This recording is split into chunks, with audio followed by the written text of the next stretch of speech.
Hello, everybody. This is Charlene Burke with Grow Because You Know. That's www.growbecauseyouknow.com. Welcome to Morning Mindset Cafe, where we're talking about Napoleon Hill's Think and Grow Rich. And today we're at the very end of the book, and the focus of the discussion, the personal inventory, which I believe is appropriate for it being the first day of 2016. Happy New Year to everybody here. Hello again, Rhonda. Good to see you. Anybody want to jump in the seat and join me for a conversation about personal inventory? Have you ever taken one? Have you ever sat down with whatever tool, be it Napoleon Hill's tool, his self-assessment questionnaire? You know, it's self-analysis. It's even deeper than self-assessment, isn't it? Self-analysis, test questions is the way he's got it. It is enlightening. It is, if you're open to being honest with yourself and being able to see yourself and wanting to see yourself as you really are, it can be very freeing, quite honestly. Can help you find that which is blocking you. Well, aren't you looking dapper, Brian? Good morning. I took the dog down. I'm bald.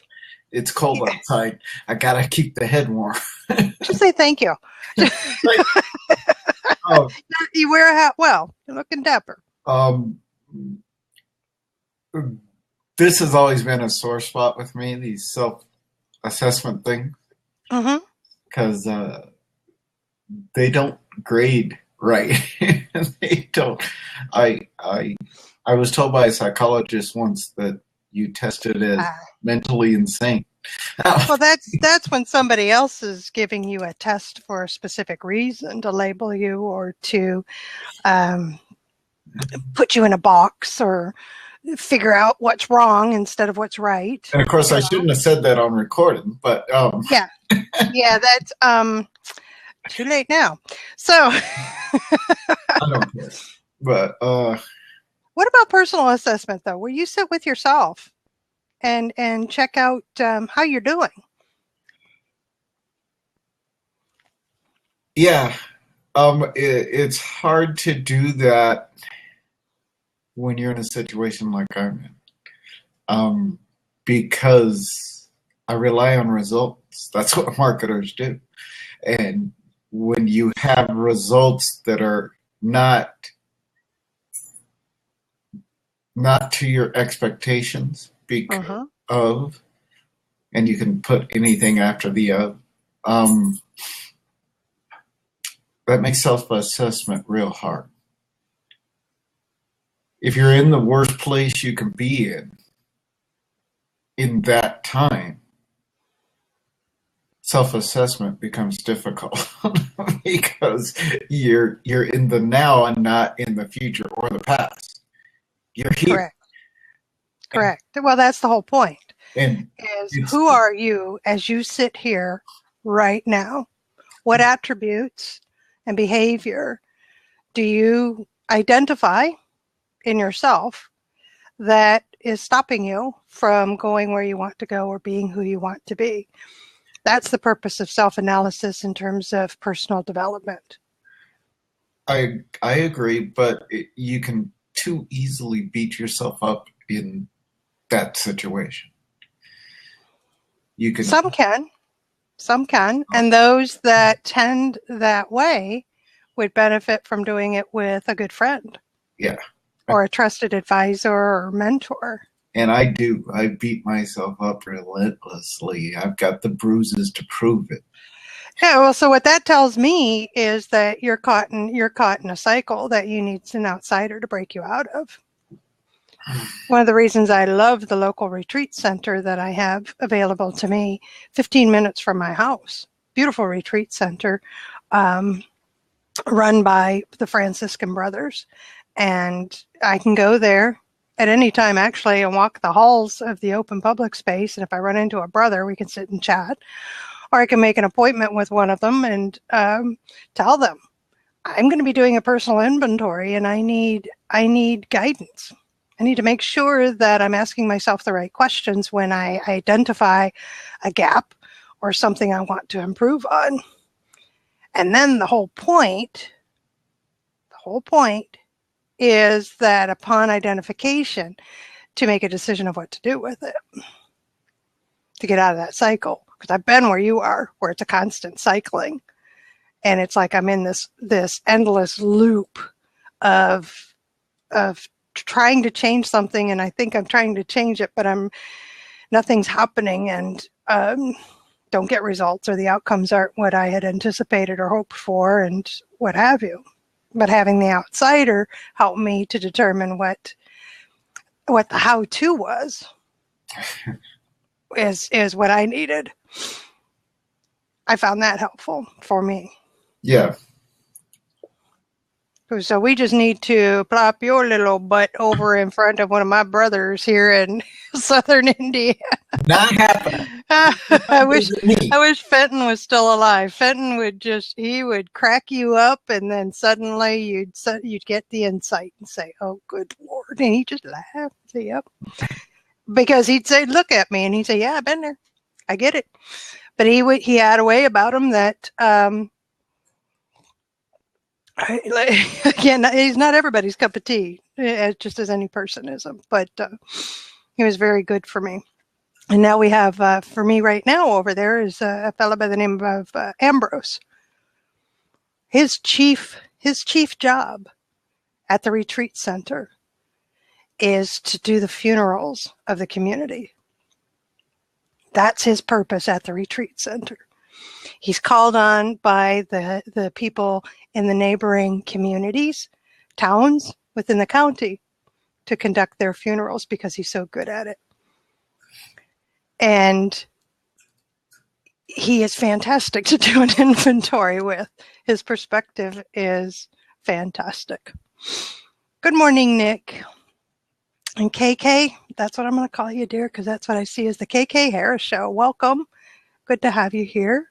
Talking about the personal inventory and where I have value out of it, where Brian struggles with it, others struggle with it. I've struggled with it.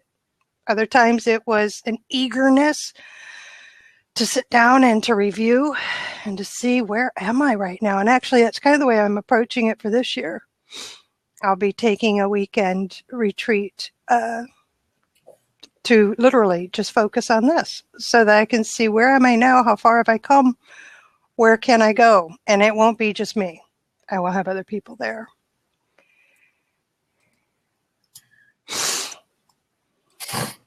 Oh, man.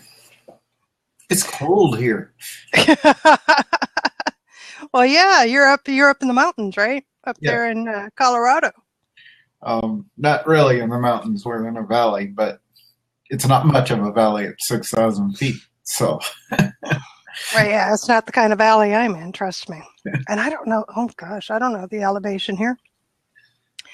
So the other seats are open. Come on in, join me and Brian. We're not going to be pointing fingers at each other. We're not going to be saying you should, you shouldn't, or anything like that. With Brian, I was just simply trying to express my own experience. And if he finds it helpful, that's great. If he doesn't, okay. Okay. That's not the point. Ask each other questions so we can learn. That's what I've done. I ask questions so I can learn more. No, maybe it's what I need. Maybe a self-assessment done correctly is what I need. I don't know. Or done differently than what you've had it done to this point. I don't know if correct. I think we're talking self-assessment versus somebody else assessing us, right? So that can be done by myself.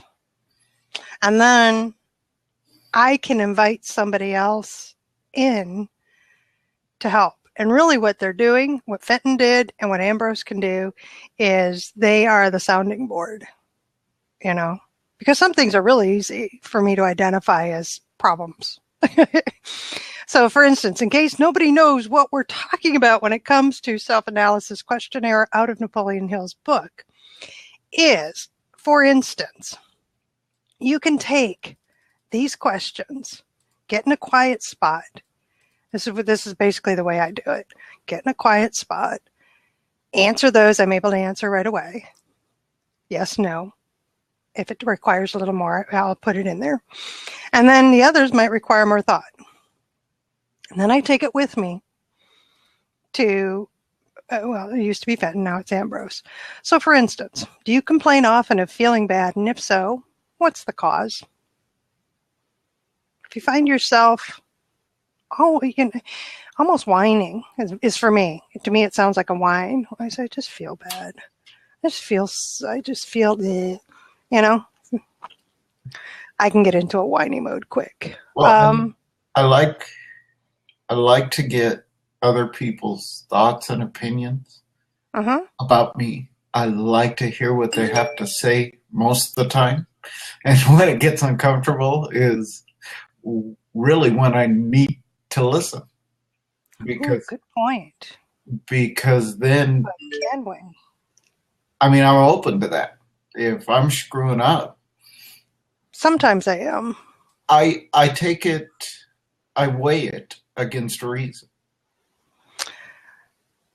Well, that's kind of where I was going to go with it, meaning that if I have a problem getting rid of something or changing something about myself, and I go to somebody and ask them for help, not just random, hey, you're in the room, so you're going to point something out at me, totally different. But I ask somebody and I get that really uncomfortable feeling. God, I don't want to be here. I'm not ready for this right now. No. It's there. I'm recalling a time recently when I did this. I needed to identify what the heck was I was still getting this fear feeling about a new project. I mean, I was getting the anxiety was hitting, and I thought I knew what it was, and I prayed about it, and I tried to replace the thought, and it just wasn't working. So I went to a trusted friend and started talking, and she started pointing out what happens when I get into this mode. She started pointing out my current behavior, and because of course it expresses itself in not so nice ways. And I was getting a little more sarcastic. The jokes I was saying really weren't funny. I was more focused on somebody else's faults than self-deprecation. And she was pointing that out, and boy, was I getting uncomfortable and I knew she was telling me the truth, but literally going through my head was, that is not what I'm here for. That is not what I'm here for. You're here to help me identify what's stopping me, right? I told you what's happening, and you're bringing out, that's the rebellion, right? And I made myself sit there because what flashed through my mind was, Charlene, you asked her. Mm-hmm. Right. Yeah, you asked. And I really did feel like on a hot seat. I really did. And I got to tell you that it was a relief to get out of the conversation. But it was soon afterwards, because I stayed in it, and I trusted her. And I knew it wasn't coming from a mean place, And so I looked at it when I could calm down, because of course I had to deal with it now, And what I was able to figure out was that I was embarking on another very large project. And I had one similar to this that I'm embarking on, and it had failed. And it was a big fail. And it was an embarrassing fail. And it was I will never do this kind of project again fail. And I had thought I had addressed that. I really did. I had thought I had, because I had been taking on projects similar. They were just on a smaller scale. And this one, for some reason, well, I figured out there were enough similarities that enough of that failure came back that it was getting in my way. And I was able to, take a look at it. And it was all about me and being able to look at it realistically. But I had to admit once again to myself, which is very difficult sometimes, that it was me and what I had done that had caused the failure. It wasn't anybody else. It literally was. I did not do something correctly. And it caused the project to fail. I lost money. The client was not, there was not a kind word to be said. It was a fail. It was a big deal. You know? And then had to say to myself, crap, I got to deal with this crap again? Really? Here you think you're over it, you know? And it's because of the personal inventory. That's a big one that I can share, that having gone to somebody else and getting a uncomfortable feeling. Yeah, I'm not afraid of that. Because I know I weigh it against what I call reason, but it gets scary sometimes. Mm-hmm. Because you're not the one outside looking in. That's right. And if you're relaying a message that you don't mean to relay, like I'm fairly blunt. Mm-hmm. I say what I mean, and I mean what I say. Sometimes I come across as harsh. Mm-hmm. Sometimes that's intentional. But it amazes me how unkind words just stick. And unkind things. We need to make you bulletproof, don't we? No, not bulletproof. I don't mind pain. I've dealt with it all my life. I don't mind the pain. It lets me know I'm alive. Mm-hmm. But when you can't pull the darts out, mm-hmm. when you can't remove them, or you see the dart manifest itself, and you go, oh, I need to shut up and cower in the corner and be, and yeah. And those sometimes are really hard to deal with for me. Right.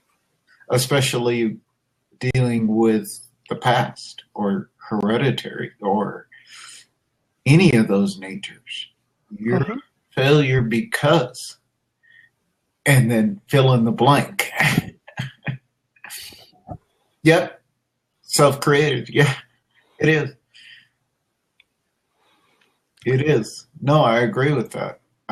Because a lot of times you're telling yourself one thing and everybody else is seeing something else, good or bad. Yeah, it all starts with the thoughts. And David, you're right. Personal inventory. It's a great time to get rid of the clutter. Doesn't have to be the big deal stuff like what Brian and I are beginning to get into. It's more of it can be more of a, a question here. Have you a method by which you can shield yourself against the negative influence of others? That's a self-analysis test question out of the book. And there's tons of them, and I love them. Have you learned how to drown your troubles by being too busy to be annoyed by them?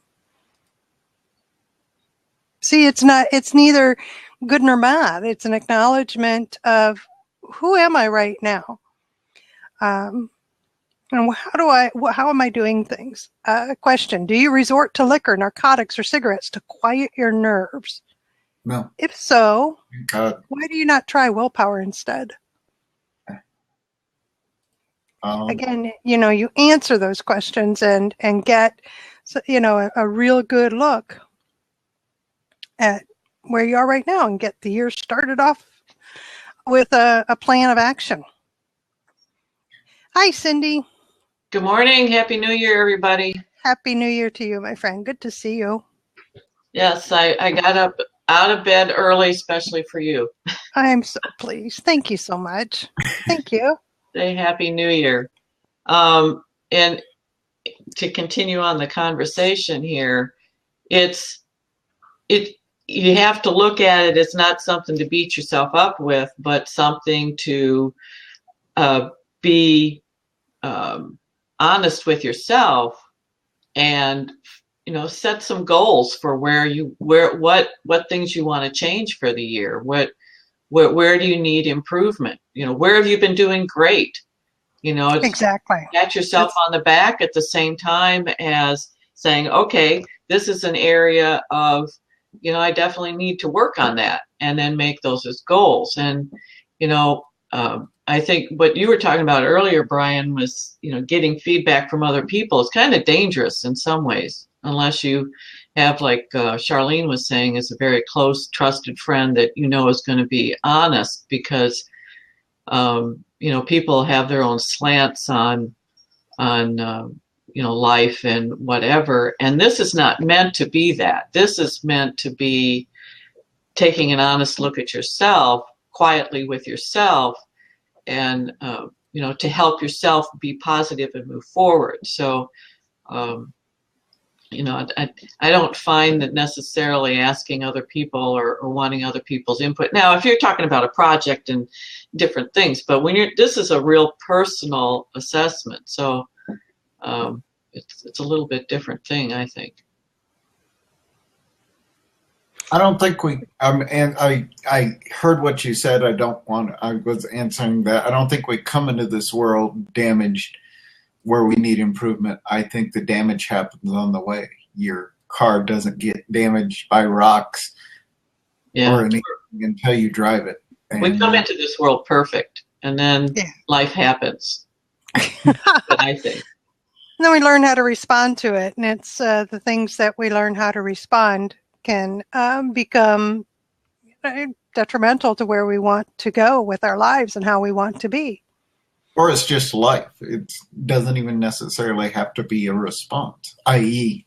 MS. But you still have a response to the MS. Well, I had a response to the cancer. I had a response to, it's still, how do I respond? It's neither good nor bad. It's just how I respond and my coping skills that are brought into play when something happens. Yeah. That's what we're talking about. Yeah, things happen. Absolutely. No, I like what I like about a stranger's feedback. If I've spent any amount of time with them, like I would say hours. I like it because it's raw. I like the blunt. I like the in-your-face, almost confrontational stuff. Yeah, because Brian likes confrontation and being combative. Not combative, just can't avoid being combative if you're in a confrontational situation. Can't avoid it. Okay, maybe confrontation's the wrong word then, but okay, that's why I was saying it. I think, I don't know if that's what you meant. Yeah, I just like the blunt. I like you're an ass. Just put it that way, and say, okay, what did I do to cause that response or reaction? And I think what you're saying is that you like having honest people in your life, people that aren't going to hurt. I hate lies. Yeah, so that you get honest feedback from people. Yeah. Yeah. I appreciate the same thing, but I have to tell you that I rebel at the idea of getting continuous feedback from everybody around me. I agree. Because in that context, what I'm thinking is that it's like I'm asking everybody else to make me a better person. Or the way my mind works. Another way I would look at it is I'm asking you, everybody around me, to be that direct so that I can avoid changing and I can be put in a position of defending who I am and why I'm doing something. That's how my mind works. Not only that, but having the opinion thrown on you and when you didn't ask for it. I get that. Good Lord, Brian, I'm a woman. Come on. I've been working on men's teams for years. Trust me, I know what men think of women. It's been thrown on me since I was a teenager. Did you just lump me into a box? No. I'm just telling you, I've been around them, and for a short time I took it on and I believed them. And then, no, that's not true because I was around enough other people that didn't believe the way that they believed and was able to be better for it, I guess. But I know about being labeled. I've been, that's what I meant by bulletproof, because in some instances I'm not bulletproof, and that's where the stuff can get in, right? And I hang on to it. In the other instances, I am. And what I'd really like to be able to do is take all the times that I am bulletproof and just make it an all around. And that's what I'm actually working towards. That's the personal improvement I've set as a goal for myself over many, many, many years. And that's why self-assessment is so important to me, is because it is spot checking how I'm responding and reacting. As you like to say, Brian, that difference. Yeah. Am I responding or am I reacting to something? And spot check to see if I am living how I want to live, how you want me to live, how I want to live. Yeah. Am I behaving in a way that puts me in a position within this world where I'm best served, where I can be of the best service to others? And sometimes that gets a little sticky. Because that is where I have to look at other people and see if you're responding well to me. But again, it's all in my own thoughts. It is, and that's why I love this personal inventory. I don't do it often enough. When I do it, it is actually a very freeing thing. Moments are not so pleasant, but anytime you hold up a mirror and have to admit that you're not as good as you thought you were, or only half as good looking as you thought you were, or couldn't resist. Good morning, everybody. Anybody else want to jump in and join us? We're just talking about personal inventories. Napoleon Hill has brought us through. This is the very end of the book, right? And the whole point of the book, all of the 15 chapters, are focused on principles for success. And the principles are those principles that we can put into our lives and live by, so that we are better people for it and prepare ourselves for success. And at the end, he has this self-analysis test questions, a lot of them. This is, does your religion help you to keep your own mind positive? It's up to you to say yes or no. How many preventable disturbances annoy you, and why do you tolerate them? Things to take a look at for yourself. What is your greatest worry? Why do you tolerate it? These aren't things that you can go through in 30 minutes and be done, but it's worth the effort. And what's interesting is he says, if you have answered all these questions truthfully, and we know that's a little bit different than honestly, truthfully, because truth has weight to it. You know more about yourself than the majority of people. And then he goes on to say, if you are not certain concerning the answers to some of the questions, seek the counsel of those who know you well, especially those who have no motive in flattering you, just as you were saying, Brian. Those who will be truthful with you without any reason other than that's who they are. You have absolute control over but one thing, and that is your thoughts. This is the most significant and inspiring of all facts known to man. We do have absolute control over our own thoughts. We have to learn how to do it as we grow up. Many of us do. I had to learn how to do it. Good morning, Roy. Good to see you. Does anybody else want to jump in? Happy New Year. I could blow my party favor. I showed everybody earlier. Everybody got treated to I was all dressed up in my party mode when I first got on here, Cindy. Oh, okay. I missed that part. Brian wasn't impressed. It was cute. Yeah. Paul, at the moment you're ghosting. We can give it another moment. There you go. Okay. Do I have audio? There you are. Yes, we can hear you. Hey, good morning. Happy New Year, everyone. Thank you. Good morning to you. From Austin, Texas here. So what do you think? Oh, it's a good morning, kind of chill. Just waking up. My wife's upstairs. She's getting ready to go to her NIA class today. And I'm just waking up here. So are you up for talking about doing a personal inventory? Sure. Have you ever done one? What do you think of them? Not specifically. I mean, I'm sure I've done elements of that, but tell me what a personal inventory consists of, and I'll see if I can't oblige and do a personal inventory. Well, I certainly don't want you doing one here, but the point of it's self-analysis. It is asking a variety of questions. Then there are a lot of tools out there. Napoleon Hill has an excellent one at the end of the book of Think and Grow Rich. And it is a variety of questions focused on you, your behavior, how you see things, how you feel about things, how do you respond to things.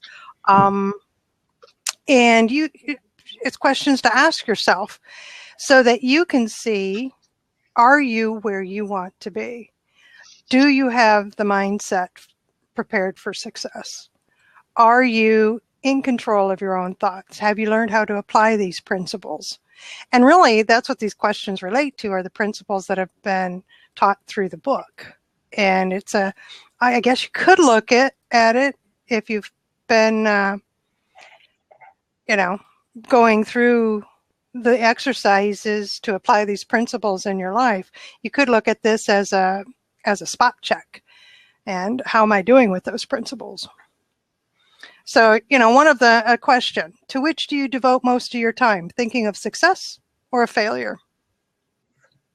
Are you gaining or losing self-confidence as you grow older?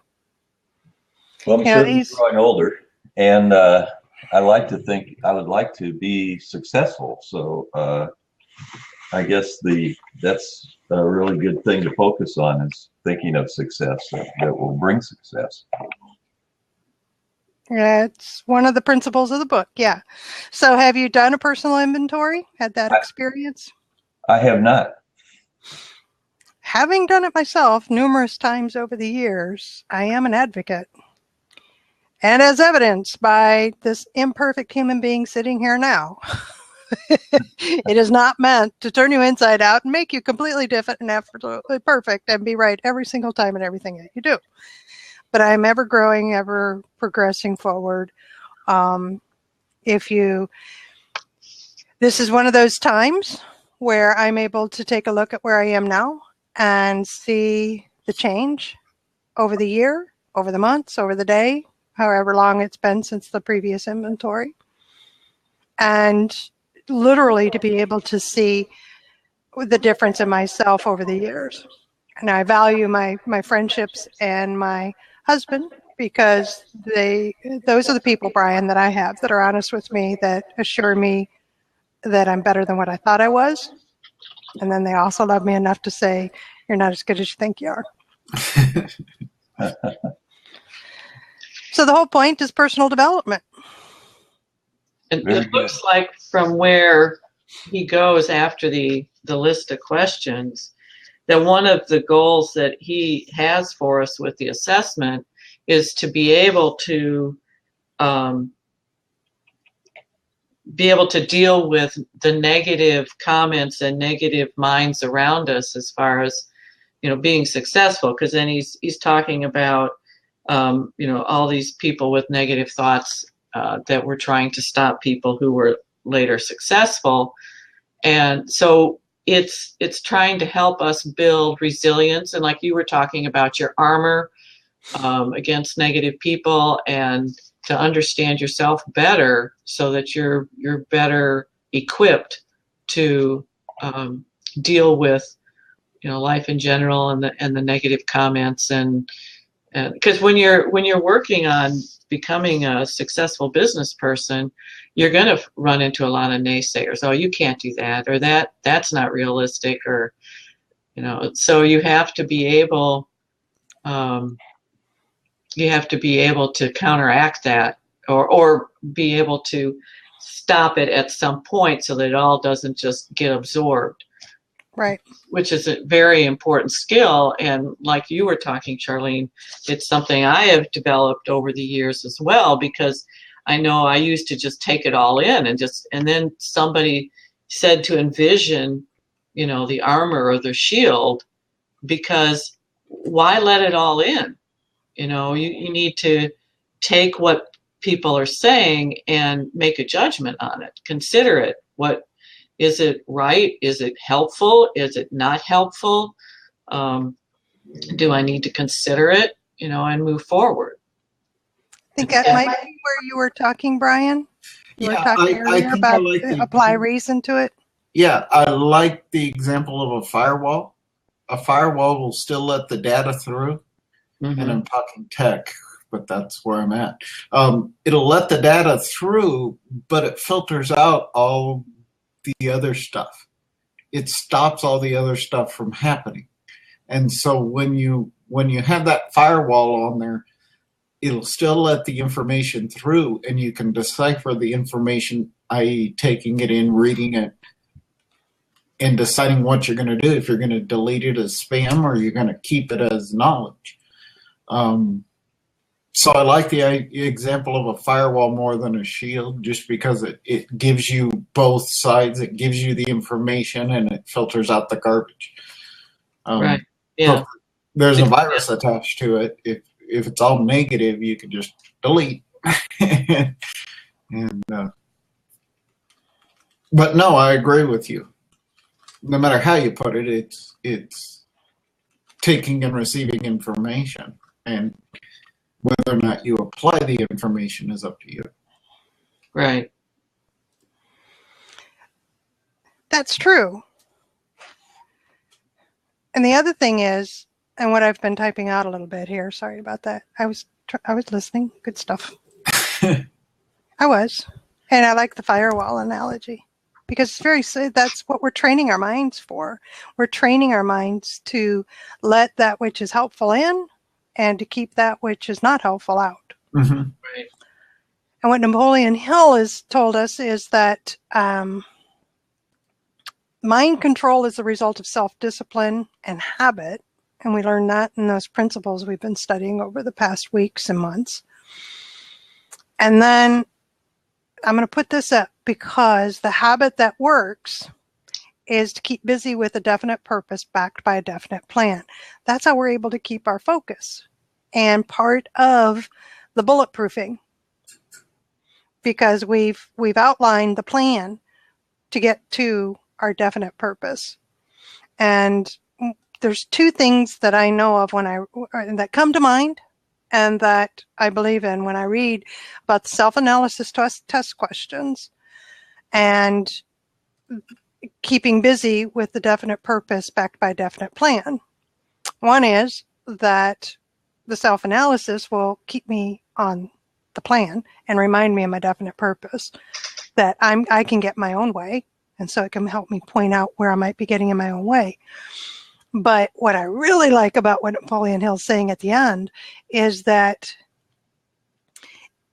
if you do this and you're developing that habit of keeping busy with your definite purpose backed by a definite plan, you're focused on your chief aim, you've got the other principles in play, some a little stronger than others, right?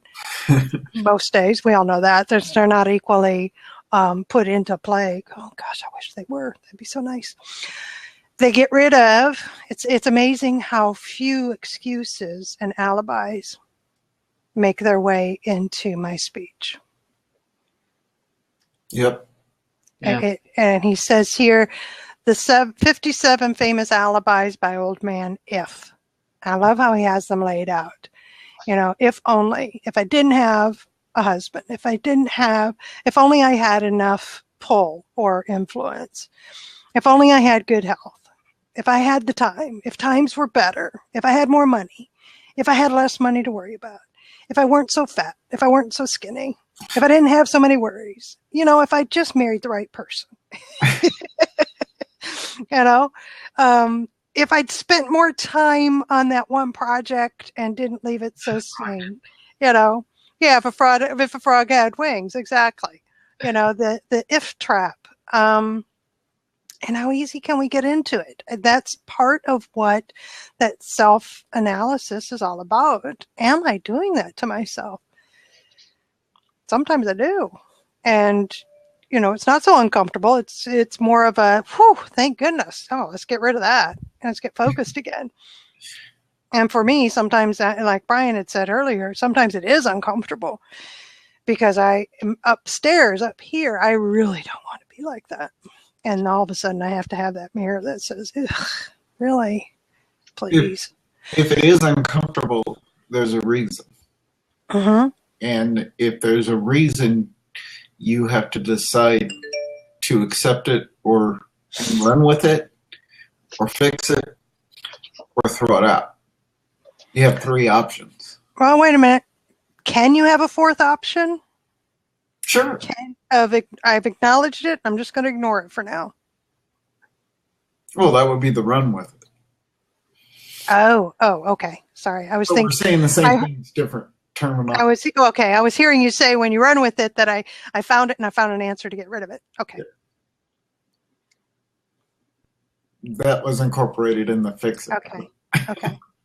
Interesting. So. All part of the human condition, right? Yeah. No, and that gives a great example, too, of many times we say the same things and our arguments are just a terminology difference. Oh, we go back to that language thing. Yeah. Watch your mouth doesn't have to just involve swearing. It's a lot of times I think we say the same exact thing in different ways, and then it's left into interpretation of. Oh yeah, now we get into my inability to communicate. Thank you very much, Brian. Thank you very much, my friend. And oh goodness, yeah. A lot of times in a conversation, I'll say, "You heard what I said, right?" Turn it around and say it a different way so I know you understand. Mm-hmm.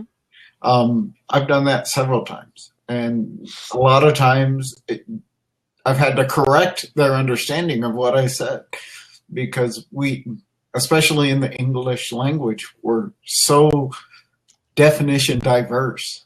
Yes. That it kills communication a lot of times. It can, but here's the joy of relationships. If I'm in a relationship with somebody, regardless of the level, and we're both interested in maintaining the relationship, we're willing to hash it out and kind of, sit there for a minute. And sometimes that's all it takes is a minute or two. And then there's great joy in being able to say, we are obviously not speaking the same language. And I just don't have the time nor the inclination to continue this. So I'm just going to walk away. It's all situational, isn't it? Yep, it is. It is all situational. Yeah, Rhonda. Yeah. What did you hear me say? It's funny how we approach things. I usually will, instead of putting the onus on you,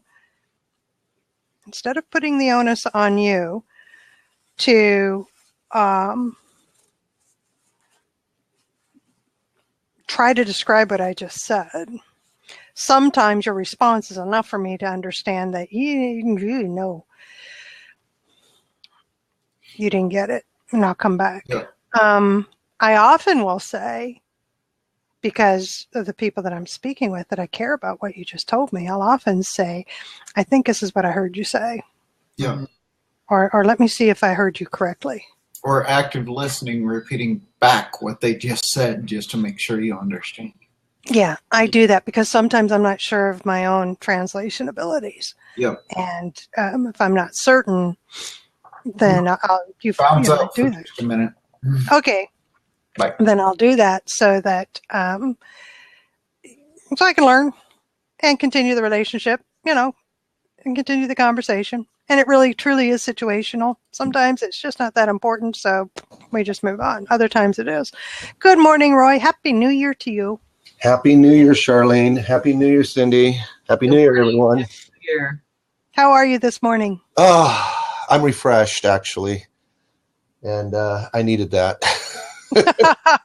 So the holiday season is over and done until, I don't know, what's the next one? Oh, we have Easter. Valentine's Day, I don't know. Oh, see, Valentine's Day, yeah. Mine are more on the religious side when it comes to holidays, I guess. That's what I tend to go first in the brain. Until Memorial Weekend, because it's usually my birthday, and the 4th of July. Ah. Well, there we go. Well, I love the topic, of course, personal inventory. It's like, if we don't know who we are, then certainly others are not going to know who we are. Yeah, exactly. And that gets me into trouble a lot because I tend to get into conversations with people where I can tell that they don't know who they are, and it's coming across loud and clear to me. And I sometimes don't know what to do with that because it's almost as if I'm damned if I do and damned if I don't, because when sometimes I speak up and go, "Did you know?" then that gets me in trouble. And if I stay silent, I've become very aware of the people that I allow to enter into my life these days. Didn't used to be like that, right? So for the last 20 years of my life, I have really taken a good inventory of who I am. And I didn't know that. I didn't even know to do that. And I like what John Maxwell says about having a personal growth plan. And so when I get into certain conversations with people, I'll ask them, "You do have a personal growth plan, don't you?" And I'll get that deer in the headlights stare because what? I mean, we're not taught this. Yeah. We're not taught this. So and many of us aren't. Yeah. I have actually come across people that came from very healthy families. And it's like, really? Wow. How cool is that? So, you know, self-education, especially now that the internet is in full bloom, right? So self-education is we're getting taught that which we weren't taught in school, and that is how to have a relationship with yourself. And I think that tells at least me, probably you too, Charlene, and Cindy, I don't know you well enough yet, but you can chime in on this as well. Can you usually tell if a person doesn't have a good relationship with themselves when you first meet them? A lot of times, yeah. Yeah. It's how they're uncomfortable with themselves. It's how they show up. Yeah. And then if we're not asking them superficial questions like everyone else does, they get even more uncomfortable because they don't know how to answer it. It's almost like you can see them thinking, and it's like, what? They're thinking? Roy, don't make me think. Poor David. I'm sorry, Roy, but David, you have some interesting comments, but what they're all telling me is that there is no hope. That you just by reading the comments, not knowing you, not having any, voice behind it or what have you, but just reading the comments. It's, we spend a good part of our lives in fear of not being enough, so we add to our inventories and yet remain unsatisfied. Yeah, I don't do that. I don't do that. Okay, I don't do that.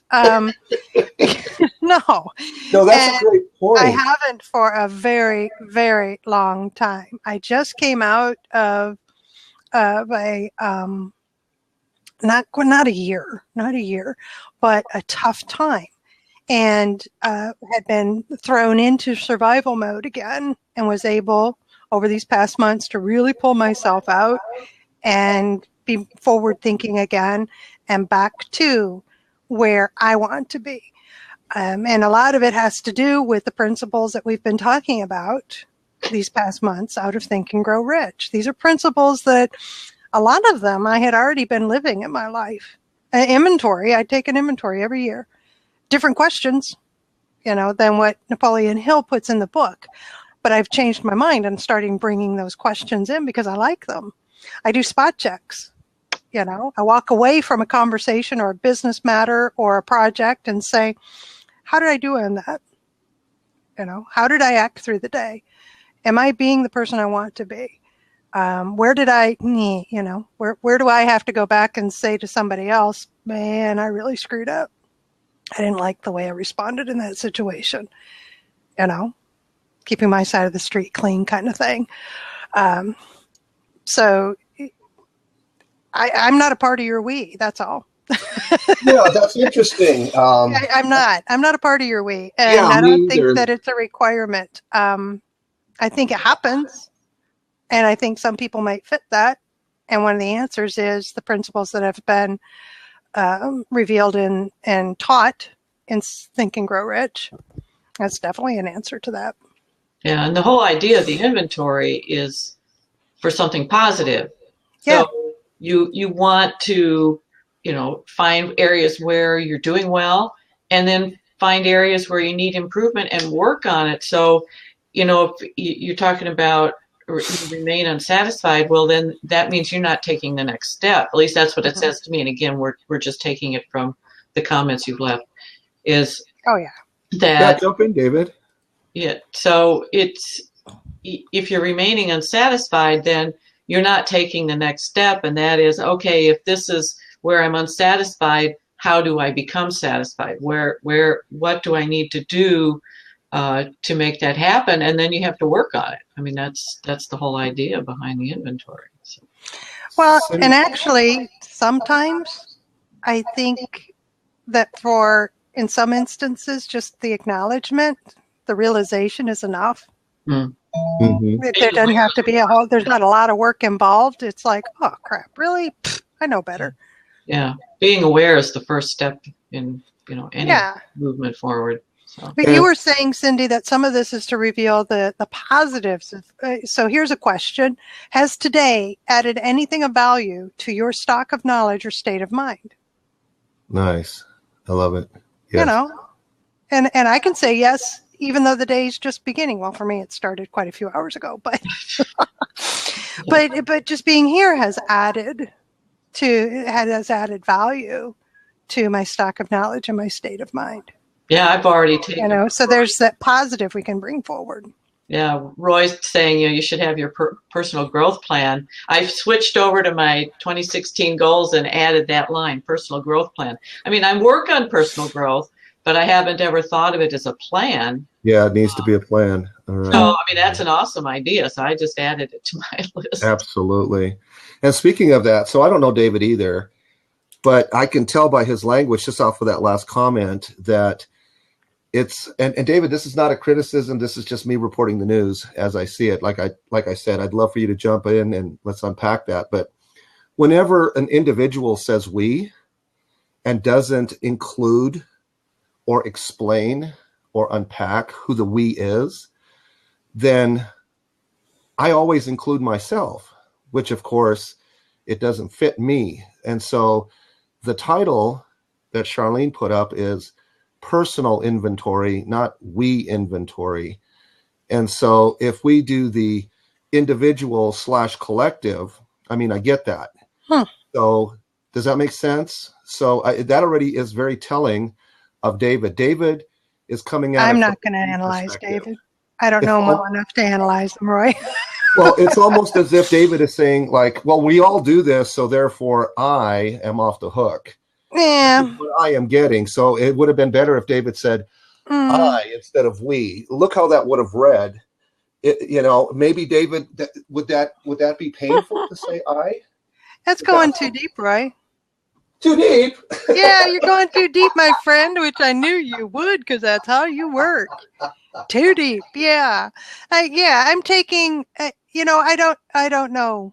So I'm acknowledging what I don't know. Just reading the words and responding from my point of view is the only way I know to do it without bringing in anybody else. This.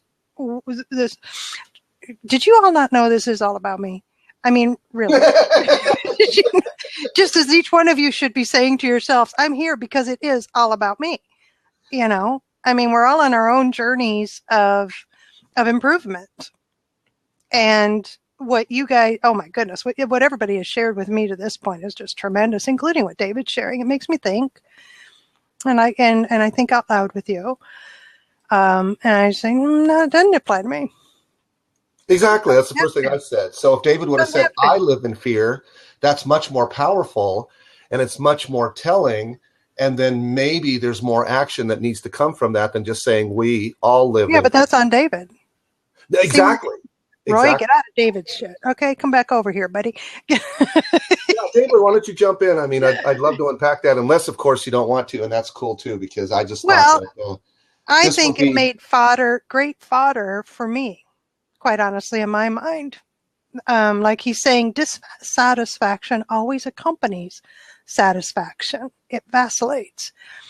And I find that an interesting statement.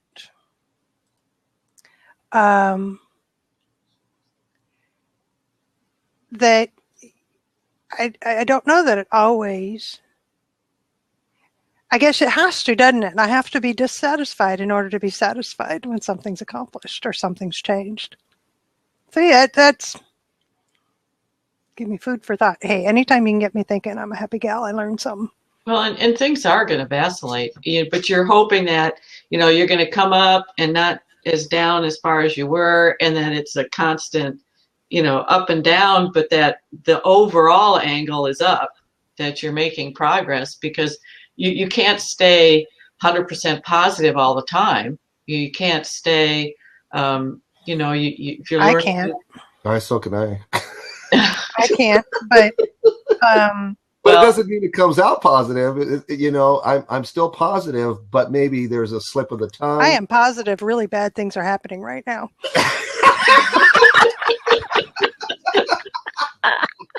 Well, I'm talking about when you're learning a new behavior. And you're going to accomplish, you're going to make headway, and then you're going to have, good days, bad days. And oh, sure. That's the nature. To me, that's the human condition. No, Cindy. That to me, that's the human condition, and that is being a business owner. Because the only thing I can control, and I think that's where Roy might be coming from. The book tells us I can control my response to things. I can change my mindset, so that when problems hit. And I just heard this from a client of mine, and I swear to goodness, I've heard it before, and I'd never said it to myself. Never have I said it this way. And I sat there struck, and what she said was, when she sees a problem, and I've watched her in action, so I know this to be true, but I never knew what went through her mind.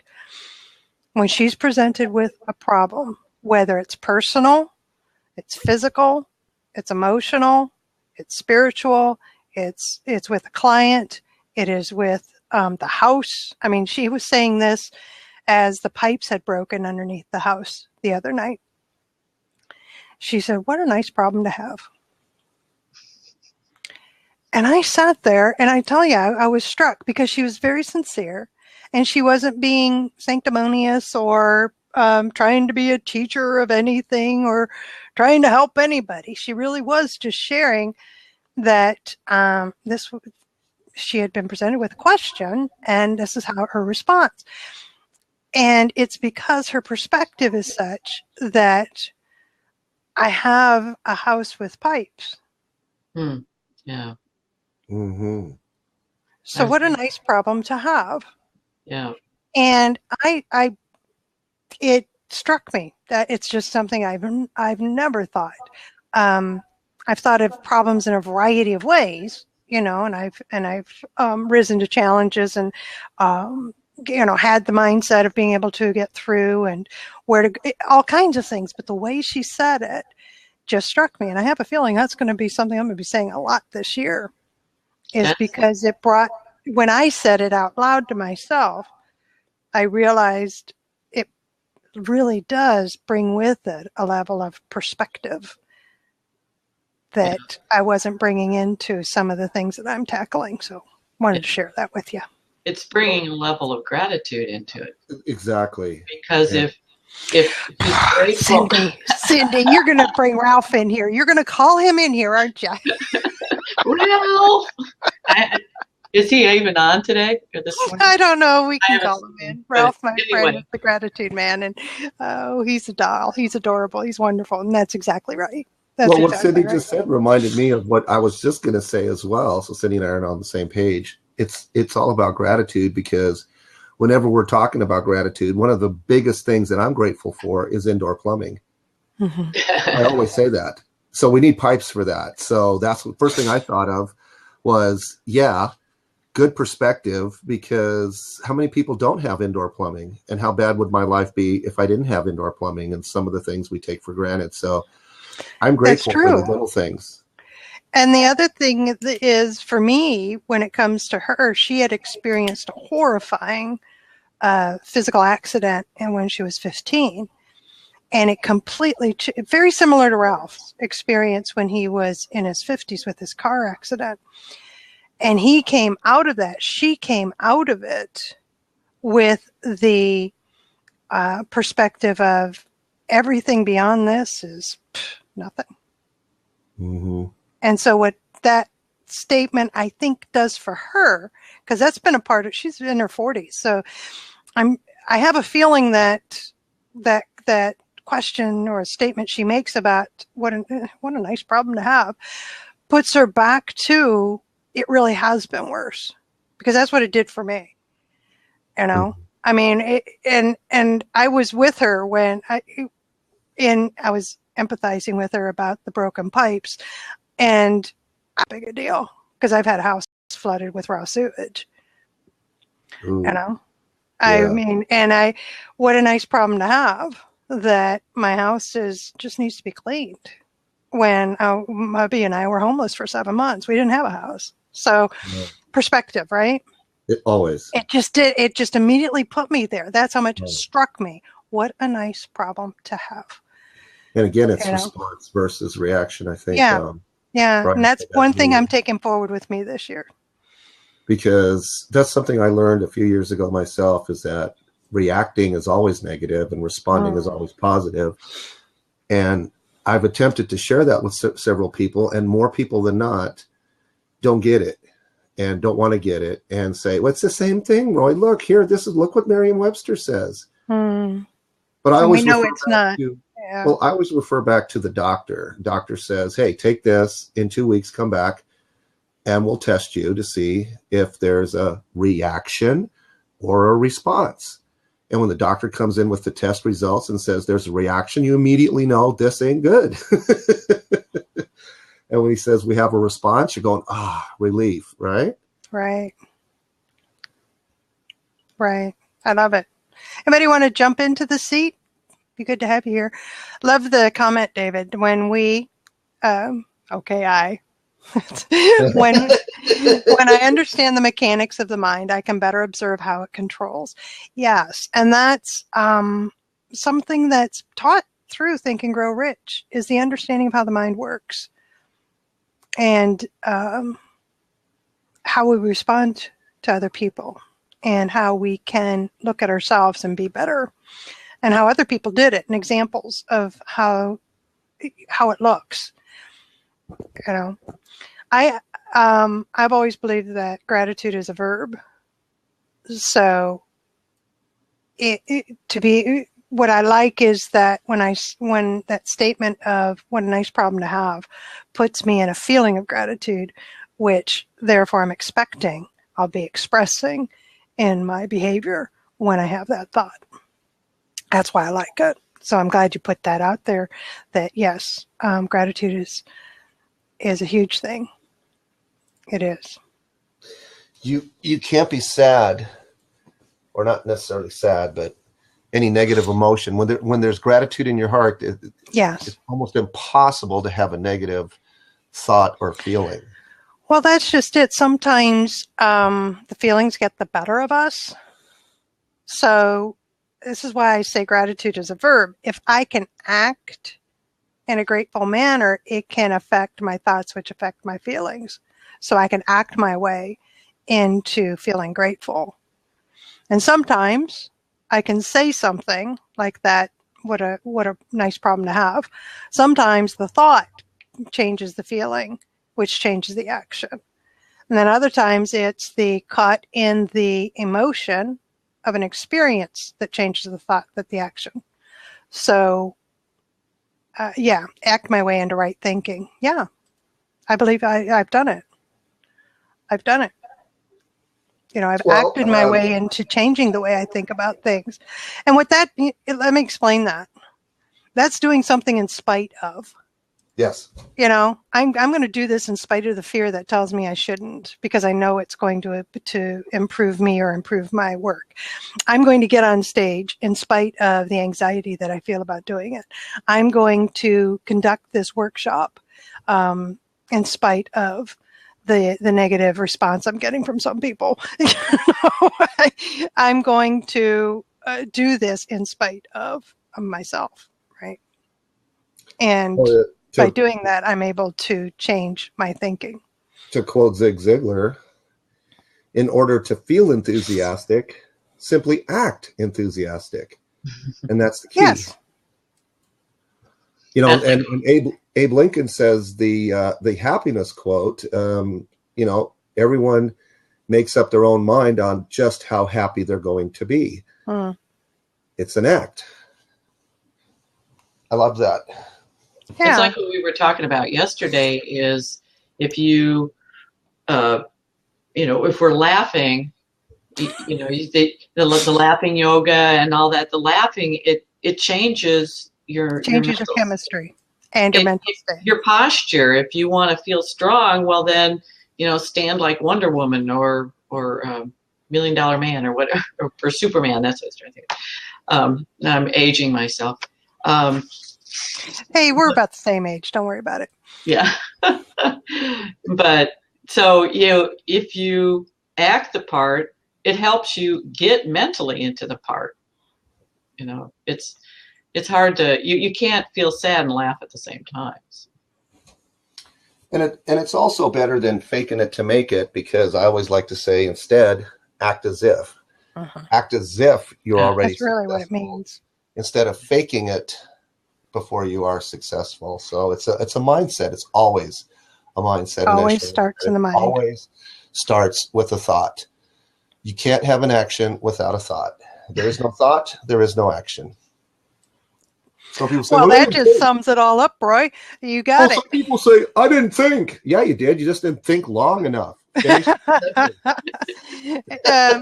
Yeah, I like the I didn't think, and that as an excuse as to why you did something. That's like a lead balloon. I never bought that. Yeah, that's not an appropriate response. No, it's not. But again, now the interesting thing is, how many times do we hear, and I hear this because I don't have children, but I'll hear this out of parents' mouths with their teenagers. What were you thinking? And we would love for the teenager to be able to tell us. But they can't. Because they know they were thinking something, but by the time you ask them what were you thinking, it's gone, and something new has come in, because they're learning self-control. That's the age of puberty. You're learning self-control. You're learning how to think, how to respond to the world, how to be in the world, and so there is no catching at thought and saying, this is what I was thinking at that time. And it's funnier than heck to walk. Listen, I was a substitute teacher, 7th graders, and it was the most fascinating experience watching puberty in action. Oh, yeah. And it wasn't attitude. It wasn't, it was pinging, and you could see that they didn't have a clue how to control themselves, and I could watch and see how easy it was to control them, because they didn't know how to control their thoughts, but that's just it. If you ask them, what were you thinking, by the time you ask it, they're already thinking something else, so they really don't know. And that's all that learning stuff, right? So just fascinating to me. Fascinating to me. Well, I'm not convinced they were actually thinking. So, well then, yeah. When well, Cheryl, can I admit that, Cheryl? I have 2 boys. I have a husband and a mother, and I'm in my 50s, and they will still look at me and say, "What were you thinking?" The difference is I can tell them. Yeah. Right. And then they look at me and they say, that makes no sense. People, I only do things that make sense to me. I do not put everything out in front of you. And I tell them this, husband, mother, I do not put things out in front of you before I do them, because it has to make sense to me before I do something. I wouldn't do it if it just made sense to you. They get so frustrated with me. Well, Charlene, when you said that, what were you thinking? First thing that came into my head was I was just thinking back to when I was a teen and why I did some of these stupid things. And the first thing that entered my mind was, here's what I'm thinking: disobedience. If my parents said, don't do it, and they didn't give me a good enough why, then I'm going to experience it for myself, and I'm going to be disobedient and go for it, because I don't have life experience the way they do yet. And I need to receive it from somewhere, and I might as well do it myself. It's like the little boy or girl that has to touch the stove in order to feel hot. Well, what does hot feel like, Mommy? Yeah. Okay, so now that's what they were thinking. I don't believe you, or I want to be disobedient, or I want to rebel. Those are the first thoughts out of my head, because let me experience life for myself. That's what I was thinking. And just about every time it was like, Mom, Dad, you were right, and I won't do that again. But now I know. You just have to go for it. I was that kind of kid. Not that I went for it every time, because I was more compliant than I was defiant. But certain times, I mean, I even got kicked out of the house because I wouldn't pay attention to the curfew. Mm-hmm. So I pushed the issue, but that was the last time I did that. You know what I'm saying? I wasn't the rebel, even though the behavior exhibited that. The thought was not to purposefully defy. I don't understand that. But again, it goes back to the thinking, right? That if you ask me, so here's the really funny part. Just go ahead and ask my husband, and he'll tell you. Charlene remembers things differently. So every spouse will say that. And well, that's because he'll ask me about something about growing up. He goes to my mother and he says, "That's not what your mother said." I said, "Then why'd you ask me?" So that was the way Mom remembered it. Please. But this is what it goes to, is that honestly, I never thought in my mind, I will do this because I'm going to do this because you said not to. I am going to do this because it makes sense to me to do this. You say that this will cause me harm. I think it through and I see, ooh, you're right. Okay, I'm not going there. But you say this is going to cause me harm, and I'm looking through. I said, no, I'm not seeing that. So I'm going to go ahead and do it. It always makes sense to me. Okay, Charlene. Even when I look back and wonder how in the world that made sense to me, it always made sense. I'm a thinker. That I'm just telling you where I'm coming from. I've been this way since I was born. Mom will tell you could see the gears going, that she's thinking things through. I always think things through. So I only do things that make sense to me. The problem comes in that sometimes I don't have much sense. So having said that, well, now that you've said interesting that, life. It makes me want to ask you this. So Dad says to me, son, you've been coming in too late. Curfew is 2 a.m., not 4 a.m. And how would you reconcile that to be a good thing as opposed to a bad thing when Dad says 2 o'clock instead of 4 o'clock? How dangerous or how difficult or how different are those 2 hours? Those are the rules of the house. That's and if it. it's So told it's to like, me, it's told to me that I need to be there by 2. This has happened. I'm not kidding. This is funny. This is, I had difficulty coming in at the time, and I would be out on dates and be brought home. So a fellow that I was dating at the time, it was near Christmas, and he was doing his best to make sure I was home on time, right? Uh-huh. And it was always a few minutes late, never more than an hour or so, but it was still enough because obviously mom or dad had said something to him repeatedly enough that for Christmas I got a watch.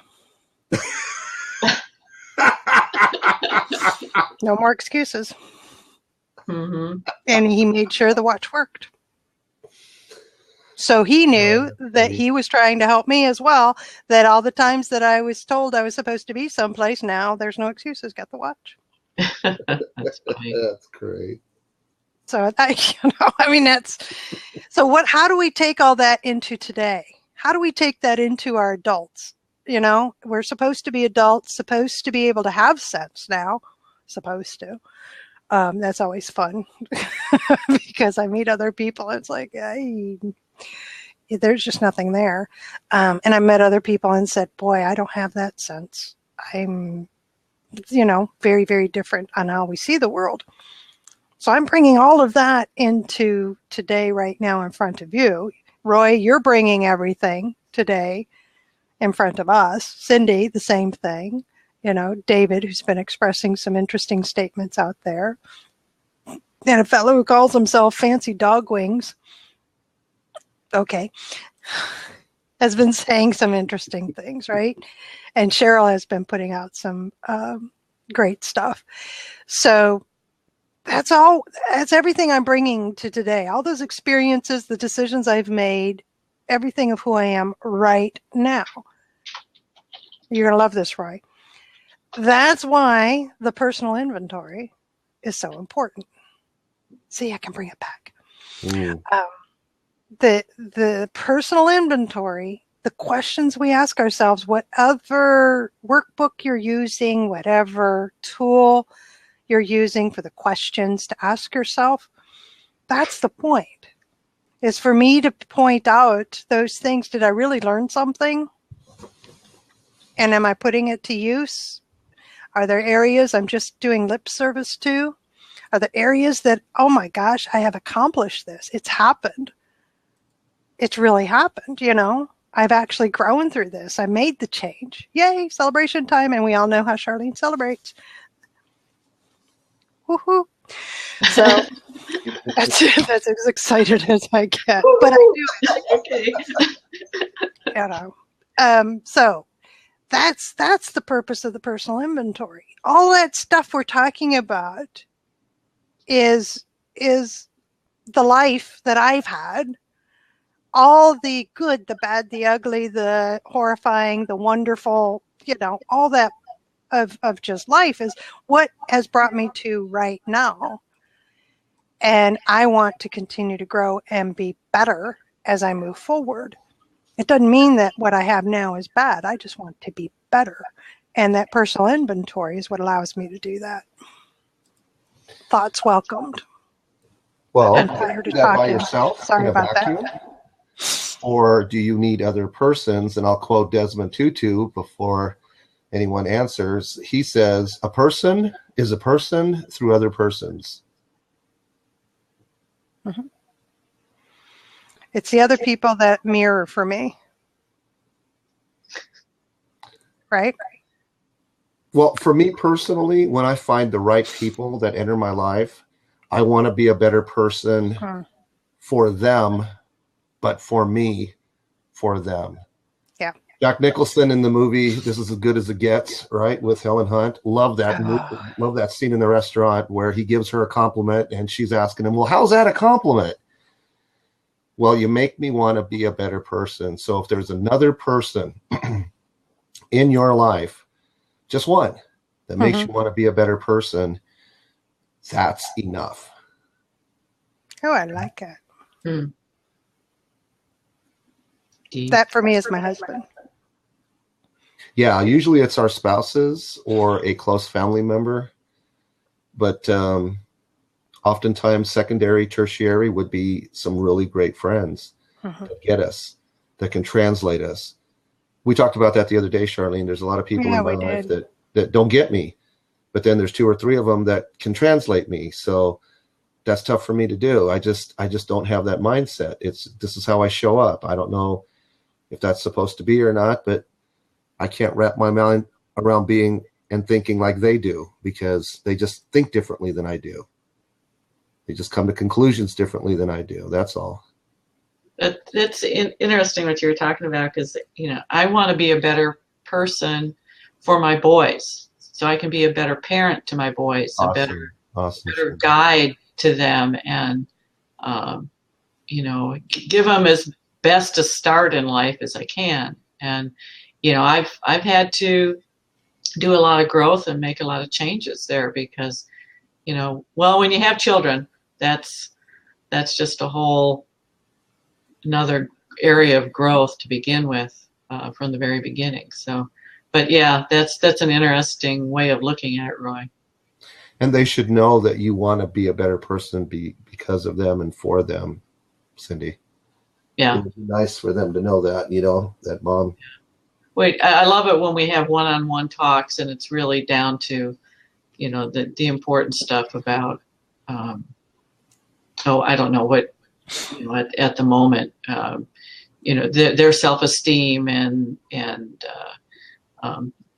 their being successful. And, you know, I hate it when they, well, one of them is more timid about, you know, himself, and he's very talented, but he doesn't always recognize how wonderful a person he is. And, you know, I mean, we all have the self-doubts and that kind of stuff. So I love it when I can talk to him and we can talk about that, and I can see changes in him and stuff. It's great.